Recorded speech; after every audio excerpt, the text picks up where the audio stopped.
పరీక్ష పే చర్చపై ప్రత్యేక కార్యక్రమం ఇప్పుడు వింటారు.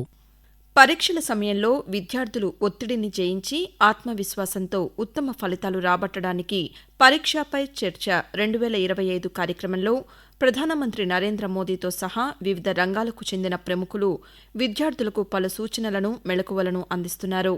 అందులో భాగంగా న్యూఢిల్లీలో జరిగిన పరీక్ష పే చర్చ మానసిక ఆరోగ్యంపై జరిగిన ప్రత్యేక సంచికలో ప్రముఖ సినీ నటి దీపికా పదుకొనె విద్యార్థులతో సంభాషించి విలువైన సమాచారాన్ని పంచుకున్నారు.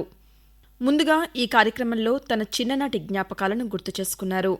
చిన్నప్పుడు ఇంట్లో ఎక్కువగా అల్లరి చేసేదానినని, ఇంటి చుట్టుపక్కల పిల్లలతో ఆడుకునేదాన్నని చెప్పారు.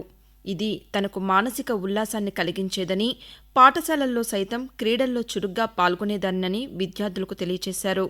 క్రమంగా తనకు మార్కులు, ఫలితాలు మాత్రమే సర్వస్వం కాదని అర్థమైందని, అందుకే ఎక్కువగా సాంస్కృతిక పోటీల్లోనూ, క్రీడల్లోనే ఉత్సాహంగా పాల్గొనేదానని చెప్పారు.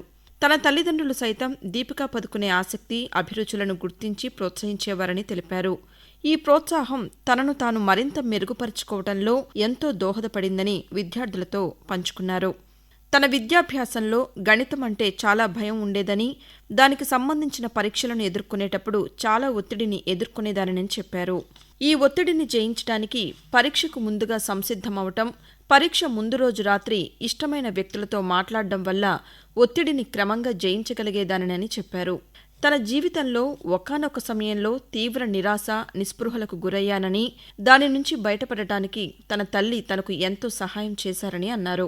ఆ సందర్భంలో తనకు మానసిక ఆరోగ్యం యొక్క ఆవశ్యకత అర్థమైందని, బయటకు నవ్వుతూ బాగానే ఉన్నప్పటికీ లోలోపల మానసికంగా దృఢంగా ఉండకపోయినట్లయితే అనుకున్న లక్ష్యాలపై దృష్టి సారించలేమని విద్యార్థులకు సూచించారు. మానసిక అనారోగ్యానికి గురైనప్పుడు ప్రధానమంత్రి నరేంద్ర మోదీ రచించిన ఎగ్జామ్ వారియర్స్ పుస్తకంలో చెప్పినట్లుగా మన భావాలను ఇతరులతో వ్యక్తపరచుకోవాలి గాని లోలోపల నిర్బంధించుకోవటం మంచిది కాదని అన్నారు. అనంతరం విద్యార్థులు దీపికాను పలు ప్రశ్నలు అడిగారు.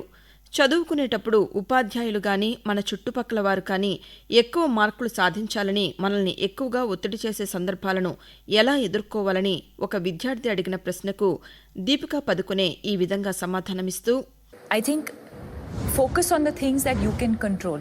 जैसे am I prepared or not? वो मेरे कंट्रोल में है. Feeling stressed the night before. Talk to your parents about it. या अपने टीचर से बात करो. Identifying the cause of your stress and expressing it with somebody who you trust. That could be one of the ways of dealing with stress.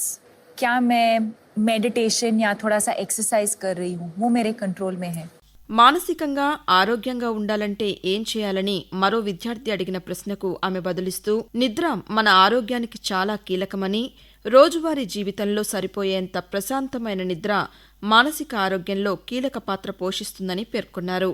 అలాగే వేకువజామున వచ్చే సూర్యరశ్మి కూడా మానసిక ఆరోగ్యానికి దోహదపడుతుందని, ఆ సమయంలో వెచ్చని సూర్యరశ్మి మనకి నూతన ఉత్తేజాన్ని ఇస్తుందని తెలిపారు. అందుకే ప్రకృతిని ఆస్వాదించటం అలవాటు చేసుకోవాలని అన్నారు. విజయానికి అవసరమయ్యే మంత్రాన్ని ఉపదేశించండి అని మరో విద్యార్థి అడిగిన ప్రశ్నకు సమాధానమిస్తూ, మనం చేసే పనిపై మనకు పూర్తి స్పష్టత ఉండాలని, ఎందుకు చేస్తున్నాం, ఎలా చేస్తున్నాం అనే విషయాలపై పూర్తి అవగాహన కలిగి ఉండాలని అన్నారు. ఇది విజయానికి చాలా అవసరమని పేర్కొన్నారు.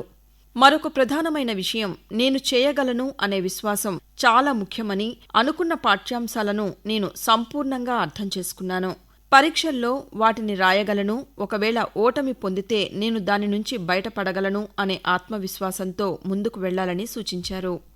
తోటి విద్యార్థులతో పోటీ పడేటప్పుడు ఒత్తిడికి గురికాకుండా ఎలా సంసిద్ధమవ్వాలనే ప్రశ్నకు దీపికా పదుకొనె మాట్లాడుతూ, మీలో బలాలు, బలహీనతలను గుర్తించి ఇతరులతో పోల్చుకోకుండా మిమ్మల్ని మీరు మరింత మెరుగుపరుచుకోవాలని అన్నారు. మీతోనే మీరు పోటీ పడాలని, అప్పుడు ఆశించిన దానికంటే మంచి ఫలితాలు సాధిస్తారని చెప్పారు.